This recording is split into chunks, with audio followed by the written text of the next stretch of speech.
Rouen, France. The dawn breaks through a veil of fog.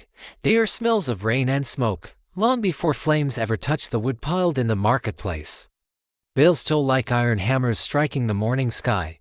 Soldiers in English colors march through narrow streets, driving back the crowds gathering for a spectacle they never asked for. At the center of it all stands a wooden platform, already blackened from other burnings. Today, it waits for a girl, the girl who once said angels spoke to her. Before we begin, if you love uncovering hidden, dramatic moments from history, make sure to like this video, subscribe to the channel, and drop a comment with your thoughts. It really helps us bring you more stories like this one. Joan of Arc.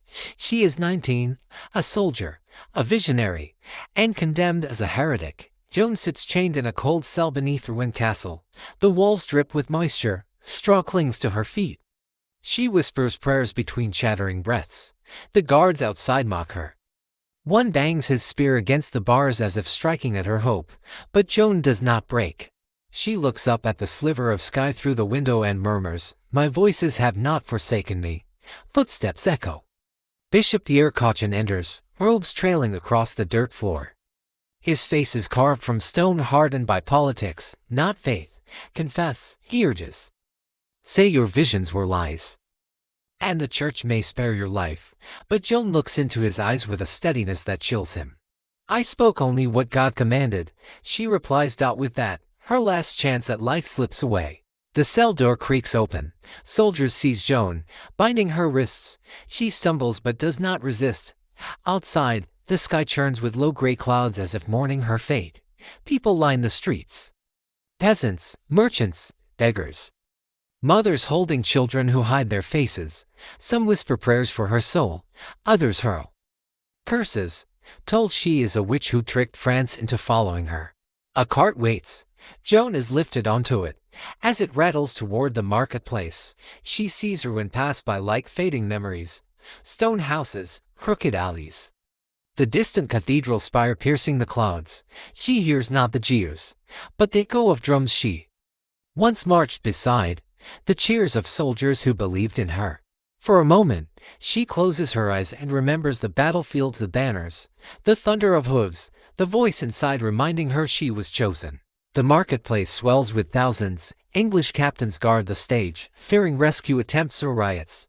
A sermon is delivered, the cruel performance of righteousness. The preacher thunders, "Joan of Arc, you are condemned for heresy and for the sin of wearing men's clothing." The crowd murmurs. Joan lifts her chin. "I wore what protected me. I wore what God commanded." Her voice is steady. The preacher trembles with frustration. As the officials drone on. An English soldier, one who once fought against her, steps closer. His face softens. "She is but a girl," he whispers. Another replies, "The girl who beat us at Orleans." And yet another mutters, "God help us. What if we burn a saint?" The anise spreads like smoke even before fire touches the wood. The executioner leads Joan to the stake. The wood is stacked waist-high, dry, crackling under her feet.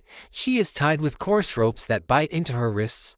A paper cap is placed on her head, crudely painted with the word heretic. Joan's breath trembles for the first time. "Please, may I have a cross?" No one moves, until a soldier trembling hands her a small wooden cross. She presses it to her chest. "Jesus, Jesus," she whispers. The executioner lights his torch. The crowd quiets. Joan's heart hammers. The voices she once heard, Saint Michael, Saint Catherine, Saint Margaret, feel distant, like fading bells. But in the silence, she still feels them. "You did all that God asked of you, Joan," a voice seems to say. She breathes out slowly. The torch touches the kindling. Flames race through the wood. Smoke curls upward, swallowing her in gray. Heat blooms are on her feet, climbing higher, licking at her dress. People begin to cry.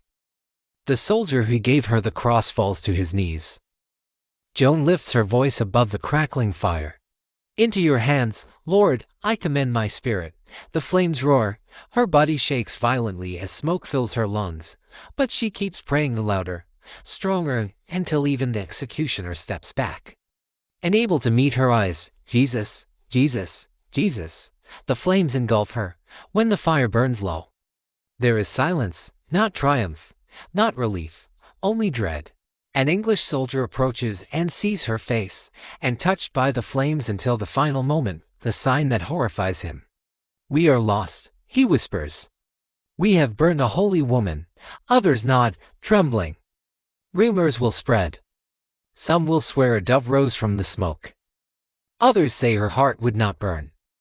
All say she met death with a courage that no heretic could possess. Joan's ashes scatter across the marketplace, carried by a cold wind that sweeps through Rouen.